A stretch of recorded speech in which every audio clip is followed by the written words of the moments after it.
요즘은 명절이 아니더라도 도심 곳곳에서 한복 입은 사람들을 쉽게 볼 수 있죠. 그런데 대부분 전통 한복과는 다른 변형된 한복입니다. 한류를 타고 어느 때보다 한복이 인기를 끌면서 지나치게 변형된 건 되레 전통을 해친다는 의견과 함께 이렇게라도 입는 게 낫다는 의견이 팽팽한데요. 우리의 한복, 옛 모습 그대로 고수해야 할까요? 아니면 시대와 함께 바뀌어야 할까요? 밀착 카메라 임지수 기자가 취재했습니다. 네, 설 연휴 첫날 경복궁입니다. 이 추운 날씨에도 한복을 차려입은 사람들 많이 보이는데요. 이렇게 한복을 입으면 서울 시내 4대 고궁에는 무료로 입장할 수도 있어서 더욱 인기입니다. 한복을 빌려 입고 사진을 찍는 것은 필수 관광 코스가 됐습니다. 일본 대학 다니고 있는데 친구들이 치마 저걸 입어보고 싶다고 해서. 아이와 학생들에겐 낯선 한복과 가까워지는 기회입니다. 한복 전에 입은 적 있어요? 아니요, 한 번도 안 입어봤는데 처음이에요. 그런데 대부분 화려한 빛깔과 이국적인 문양을 강조하는 개량 한복들입니다. 근처 대여점에서 가장 인기가 많은 한복을 한번 입어봤습니다. 곳곳에 금은박과 또 레이스가 술을 놓고 있고요. 허리춤에는 리본을 매도록 돼 있습니다. 서양의 드레스처럼 부풀리기 위한 속치마와 걸을 때 모양을 잡아주는 링도 들어 있습니다. 모두 전통 한복에서는 볼 수 없는 것들입니다. 한국 분들도 많이 오는데 개량으로 많이 있거든요. 한국 전통이 차츰차츰 변한다는 거예요. 하지만 이를 걱정하는 시선도 있습니다. 코튼도 아니고 한복도 아니고 나 지금 들어오면서부터 어머 저게 웬일이야 웬일. 차라리 그냥 안 하는 게 나을 것 같아. 지난해 종로구청은 고궁 무료 입장이나 식당 할인 혜택을 전통 한복을 입은 사람들에게만 주자고 문화재청에 건의했습니다. 일부 전문가들도 우려를 쏟아냈습니다. 과도하게 변형된 한복을 착용하게 된다면 우리의 전통 한복과 입는 방법 또한 사라지게 될 것입니다. 한복을 팔거나 빌려주는 업체들은 반발합니다. 하루에 몇천 마리 왔다 갔다 해서 토지 자체가 전통이 되고 그렇게 되어가려면 저희도 한 번에 한 2, 30만 원씩.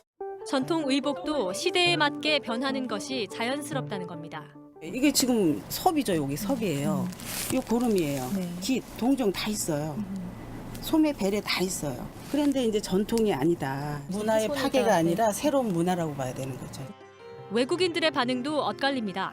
It's fine for us because we just want photos. Is it insulting to Korean people that we're wearing it? 이거 트레디셔널하고 입고 싶은데요. 근데 어디 있는지 모르겠어 못 해봤어요. 논란을 떠나 최근 한복은 그 자체로 어느 때보다 주목받고 있는 상황. 헐리우드 시상식부터 한류 스타들의 무대에까지 등장하며 인기를 끌고 있는 겁니다. We don't know which one the real one. We think that this is the traditional and everyone wearing and everyone happy. That's it. 인터넷과 소셜미디어에서도 한복을 알리고자 하는 시도가 이어지고 있습니다. 맞춤 한복을 입고 파티를 하는 모임부터 직접 만든 생활 한복을 뽐내는 유튜버들도 넘쳐납니다.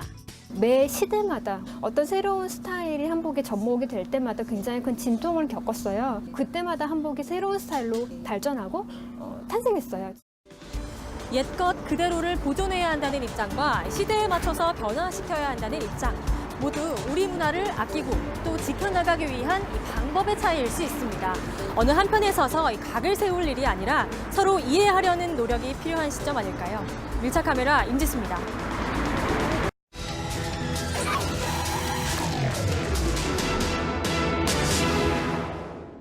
매년 명절 연휴 동안 고속도로에 버려지는 쓰레기가 100여 톤에 이른다고 합니다. 치워도 끝이 없는 현장을 김도훈 기자가 다녀왔습니다. 연휴 마지막 날 막바지 귀경 차량들이 몰리면서 고속도로 곳곳에서는 지체와 서행이 반복됩니다. 가장 혼잡한 시간에 맞춰 도로 정비 차량들이 줄지어 고속도로 갓길로 진입하기 시작합니다. 명절 연휴 기간 고속도로에 버려지는 무단 투기 쓰레기를 수거하기 위해 투입된 차량들입니다. 이곳은 영동고속도로 군자요금소 앞 갓길입니다. 요금소를 빠져나오자마자 이렇게 도로변에는 각종 쓰레기가 가득한데요. 주로 이렇게 담배꽁초나 먹다 버린 음료수 캔, 과자 봉지나 담뱃값이 대부분입니다. 이렇게 차를 타고 지나가면서 던지거나 잠깐 이곳에 머물러서 쓰레기를 버리고 간 경우가 대부분인데요. 양이 워낙 많다 보니 이렇게 작업자분들이 일일이 집게를 이용해서 하나씩 수거를 하고 있습니다. 수가 없어요. 너무 많아서. 이거 이 담배 꽁다리 이거 주려면 하루도 얼마 못 줍니다. 이거 벌써 이 큰 걸 더 주네야지. 플라스틱 방호 드럼통은 아예 쓰레기통이 됐습니다. 저희가 이거를 카바를 비닐에서 덮어놔요. 못 넣게 해놓으면은 그걸 칼로 찢어가지고 그냥 막 쓰레기를 다 집어넣어요. 그래서 문제가 많아요. 전국 고속도로에 버려지는 불법 투기 쓰레기는 매년 4,700여 톤으로 하루 평균 12톤가량입니다. 명절 연휴 기간엔 2배가 넘는 하루 평균 30톤이 고속도로에 버려지고 있습니다. 지난해 설과 추석 연휴 동안 무단 투기한 쓰레기는 316톤으로 2년 사이 2배 가까이 늘었습니다. 특히 주요 분기점과 나들목 등 정체가 잦은 구역 주변 갓길은 상습 쓰레기 투기 지역으로 꼽힙니다. 멈춰선 작업 차량을 따라 저희 취재진도 한번 도로에 내려봤습니다. 이 갓길 주변은 별다른 쓰레기 없이 깨끗해 보이는데요. 하지만 가드레일을 넘어가서 안쪽을 살펴보면요. 이렇게 갓길 바로 옆에는 부탄가스부터 음식물 밀폐 용기, 먹고 남은 쓰레기 봉투 등 각종 잡동사니들이 수도 없이 버려져 있는 모습을 찾아볼 수 있습니다. 차창 밖으로 던져버린 각종 쓰레기가 갓길을 따라 수도 없이 이어집니다. 갓길에 설치된 안전펜스 아래쪽 풀숲은 폐타이어부터 커다란 인형까지 거대한 쓰레기장을 방불케 합니다. 청소를 시작한 지 얼마 지나지 않아 80kg들이 마대자루 하나가 쓰레기로 가득 찹니다. 이 쓰레기는 쓰레기 많이 나오고 이런 거 하고요. 그다음에 그 흡기 껍데기 가면서 버립니다. 바람이 없으니 막 버리지 않아요. 도로공사가 지난해 3월부터 쓰레기 무단 투기 신고를 제보받아 과태료의 20%를 포상금으로 지급하고 있습니다. 하지만 실제 신고 접수로 이어지는 건 단 한 건에 불과했습니다. 쓰레기 비용과 인력도 상당히 많이 투입되고 있습니다. 가급적 쓰레기는 지정된 장소에 놓아주시거나 가져가셔서 이렇게 도로에 버려지는 쓰레기 처리 비용은 연간 10억 원에 이릅니다. 설 연휴 기간 고향을 오가며 나 하나쯤이야 하며 고속도로에 몰래 내던진 쓰레기, 부끄러운 우리의 양심입니다.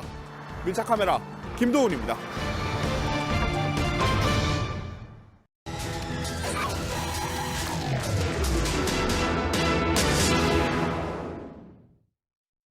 네, 최근 화재 사고가 잇따르면서 여기저기에서 소방 안전 점검을 하고 있죠. 밀착카메라는 전통시장 상황을 좀 보고 왔습니다. 가까이 붙어있는 점포들 사이로 전깃줄이 얽혀있고 불쏘시개가 될 만한 물건들이 널려있고 위태로운 곳이 많았습니다. 구혜진 기자입니다. 시뻘건 불길이 시장을 집어삼키자 상가의 뼈대만 보입니다. 소방관들이 열심히 물을 뿌려보지만 불길은 쉽사리 잡히지 않습니다. 전통시장에서 발생하는 화재는 점포들이 밀집한 구조로 인해 피해 규모가 더 큽니다. 실제 올겨울 잇따라 발생하고 있는 전통시장 화재는 지난 몇 년간 꾸준히 증가하는 추세입니다. 한 1,000만 원 될 것 같아. 싹 버리고 다시 해야 되거든. 인명피해가 없어서 이제 그걸 다행으로 치고 위로를 삼는 거죠. 지난 5년간 전통시장 화재 절반이 누전이나 합성 같은 전기 설비의 문제인데 시설이 노후화돼 화재가 잦아졌다는 분석이 나옵니다. 지난달 불이나 18개의 점포가 타버린 청량리 전통시장입니다. 이 위쪽에 슬레이트 지붕은 불에 타서 구겨져서 내려앉아 있고요. 이 안쪽에는 물건을 담았던 상자들도 탄 흔적이 아직도 남아 있습니다. 이 화재를 겪고 난 뒤 화재의 위험은 제거가 됐는지 지금부터 알아보겠습니다. 바로 옆 점포를 비롯해 전깃줄이 어지럽게 얽혀 있는 곳을 쉽게 찾을 수 있습니다. 전깃줄에 앉은 먼지는 누전으로 생긴 작은 불꽃도 화재로 이어지게 만들 수 있습니다. 식당이 밀집해 있는 시장의 한 골목입니다.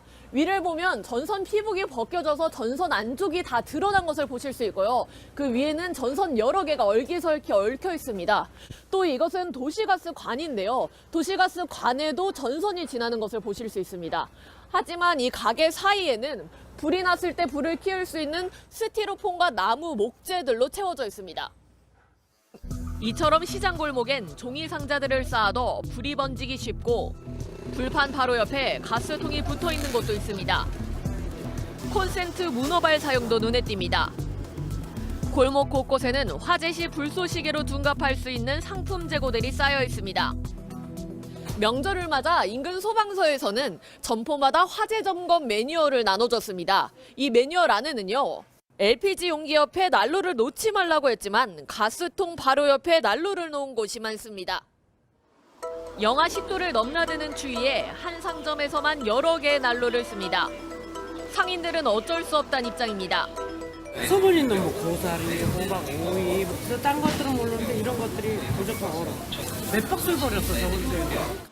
위급 상황에 대처할 시설도 부실한 곳이 많습니다. 가게 앞에 소화기가 방치되어 있어 살펴보니 고장난 소화기입니다. 지난해 기준으로 전통시장에서 보험에 가입한 가게는 10곳 중 4곳이 채 안 됩니다. 그래서 보험료 부담들이 되죠. 이게 소멸성이라 들다가도 많은 경우도 되게 많더라고요. 근데 많은 경우는 돌려받는 게 없잖아. 가입을 하고 싶어도 할 수 없는 곳도 많습니다. 사진 찍어가더니 안 된다 하더라고. 불나면 이제 쉽게 타는 건물이다 이거지.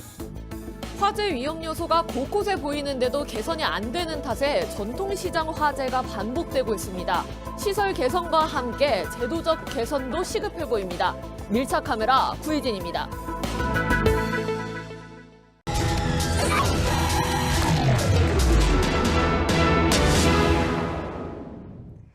긴 명절 연휴가 지나고 나면 공항이나 KTX역의 유실물 보관소엔 깜빡 두고 간 물건이 넘쳐납니다.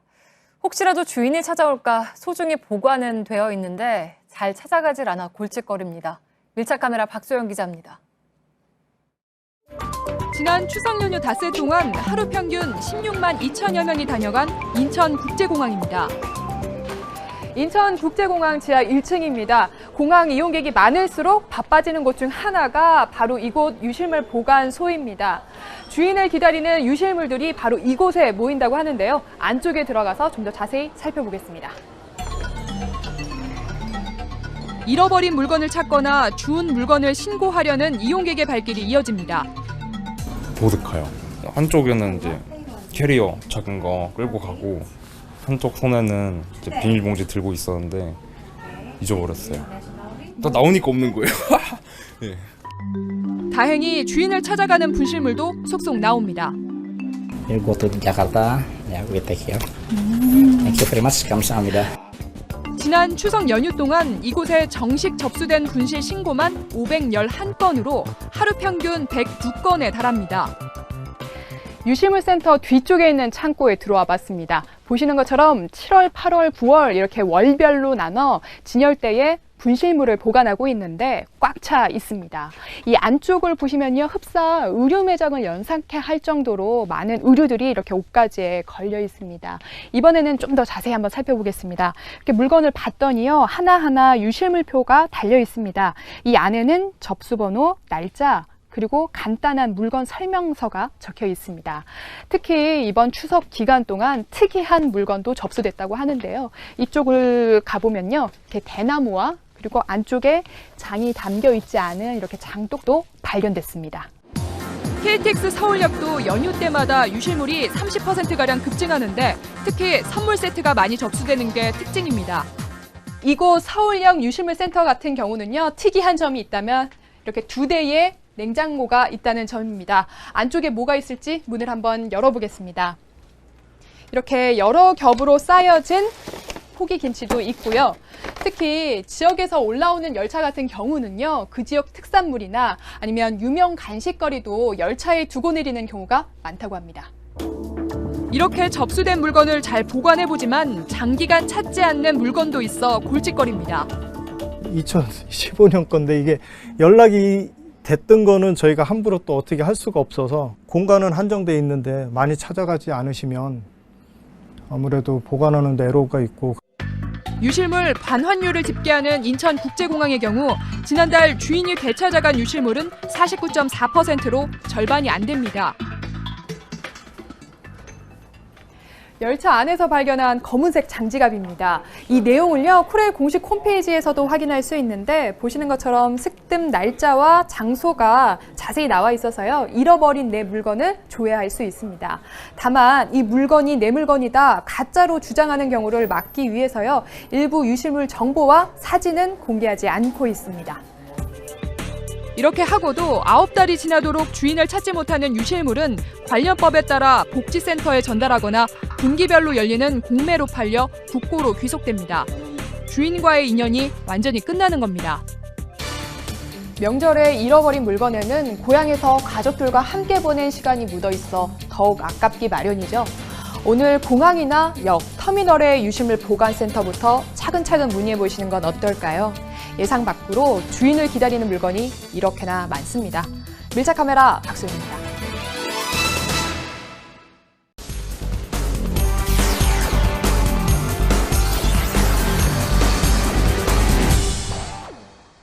매번 그렇듯이 추석이 추석답지 않은 사람들도 많습니다. 상당수 취업 준비생들에게 명절은 그저 속상하고 서글픈 날입니다. 고향 대신 독서실을 택한 그들의 일상을 밀착 카메라 고석승 기자가 담았습니다. 서울 노량진 학원가. 취업 준비생, 일명 취준생들에게 추석의 의미를 물었습니다. 스트레스죠. 그냥 남의 일, 공부하는 기간? 이곳은 노량진의 한 공무원 시험 준비 학원입니다. 추석이 코앞으로 다가왔지만 이 명절의 여유로움 대신 이곳에는 정적만 감돌고 있습니다. 지금 워낙 조용해서 저까지 목소리가 작아지고 있는데요. 안에 수업이 한창 진행 중이라고 하니까 잠깐 한번 들어가 보겠습니다. 강의실을 가득 메운 수백 명의 수험생들. 행여 강의 내용을 놓칠세라 부지런히 필기에 집중합니다. 수험생 대부분은 이번 추석 고향 대신 학원을 택했습니다. 그냥 공부한다고 말씀드렸어요. 아직 뭐 보여드릴 게 없으니까 좀 내세울 만한 게 없어서 좀 창피해요. 그런 게 좀 있긴 하죠. 좀 미안하고. 24살 현원우 씨는 지난 7월 제주도에서 이곳 노량진으로 들어왔습니다. 다른 수험생들과 마찬가지로 하루빨리 공무원 시험에 합격해 노량진을 벗어나는 게 목표입니다. 현 씨는 추석에도 학원에 나가 자습할 생각입니다. 수험생 신분으로 가는 것보다는 이제 합격을 해서 이렇게 뭐 당당하게 가는 게 더 그분들도 저를 자랑스러워 해주지 않을까 그렇게 생각하고 있어요. 음식도 환경도 고향집에 비하면 열악하기 짝이 없지만 학업을 멈출 생각은 없습니다. 제가 올라온다고 해서 올라온 건데 저를 믿고 지원해 주시는 부모님 생각하면은 더 열심히 해야겠다는 생각이 들어요. 학원가 인근의 한 식당. 점심시간이 되자 수험생들이 몰리기 시작합니다. 네, 많은 수험생들이 이런 학원 근처 식당에서 하루 세 끼를 해결하는데요. 이렇게 직접 떠먹을 수 있도록 음식이 마련이 돼 있고요. 한쪽에는 이렇게 간식도 준비가 돼 있습니다. 시험이 다가올수록 말을 안 시켜요. 저는 신경이 예민하니까. 그리고 시험 끝나고서는 좀 더 편안하게 대신 시험 잘 봐요. 깔끔하고 먹음직스러워 보이지만 정작 취준생들이 원하는 음식은 따로 있습니다. 엄마가 해주는 음식이면 뭐든 다 맛있게 먹을 수 있을 것 같아요. 아무래도 집밥이 제일 그립죠. 네. 어머니가 해주신 밥이 제일 그립습니다. 대학가도 사정은 비슷합니다. 도서관, 카페 가리지 않고 모두 취업 준비에 한창입니다. 명절 연휴 관련 소식은 딴 세상 얘기가 된 지 오래입니다. 그냥 집에서 자소서 쓰면서 서울에 그냥 있을 거예요. 충남 천안이 고향인 26살 김재홍 씨는 방송사 PD 지망생입니다. 김 씨 역시 이번 추석 취업 준비에 매진할 작정입니다. 방송사 입사 시험이 한꺼번에 몰렸기 때문입니다. 하반기 취업 시즌이 얼마 안 남았으니까 제 공부에 집중하려고 합니다. 뭐 명절이든 휴일이든 주말이든 따로 그런 게 없는 것 같아요. 하루 12시간 이상 공부하는 현실보다 갈수록 좁아지는 취업문이 마음을 더 무겁게 만듭니다. 경쟁자는 점점 더 쌓이고 취업을 희망하는 인원은 많아지는데 문은 그대로니까 그게 가장 힘든 점 같습니다. 한 취업 정보 사이트 조사에 따르면 올 추석 고향에 내려가겠다고 응답한 취업 준비생은 30%가 채 안 됐습니다. 매년 찾아오는 명절이지만 사상 최악의 취업난이라는 올해는 추석을 맞이하는 취업 준비생들의 마음이 유난히 쓸쓸해 보입니다. 밀착 카메라 고석승입니다.